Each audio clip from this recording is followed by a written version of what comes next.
今年我第一年去 Clockenflap 音樂節嘅，同演唱會好大嘅分別就係你係企喺度聽音樂，所以你好快肚餓。跟住我聽講啊，有一個譚仔 Avenue， 有好多唔同嘅譚仔嘢食同埋玩啊！揾到啦！咁呢個 Clockenflap 嘅譚仔三哥係成條 Avenue 有好多嘢玩嘅，包括揸骰仔，骰仔有幾多辣椒，要飲幾辣嘅湯。試下先。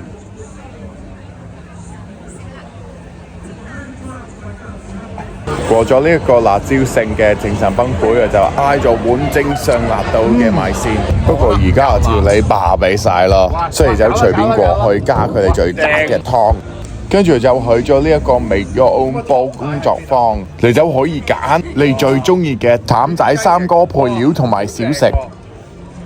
跟住佢哋就整一條手機城。玩完呢啲嘢，我就繼續食啲小食啦。哇！呢啲好創意嘅，佢啊都幾正喎。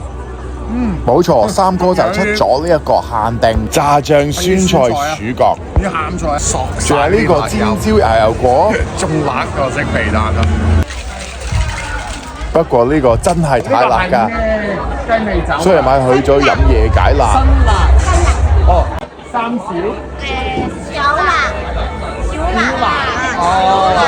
OK， 係飲辣嘅雞尾酒啊！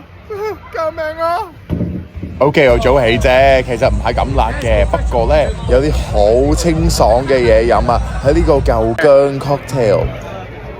幾爽啊！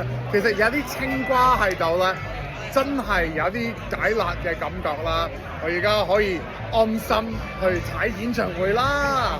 其實講咁多嘢，但係個重點就係揸住碗麵聽音樂好正。但係作為一個 Sydney 嘅人啊，有啲嘢想同譚仔講啊。點解喺 Melbourne 唔喺 Sydney 啊？9唔搭8啦，快啲嚟 Sydney 啦！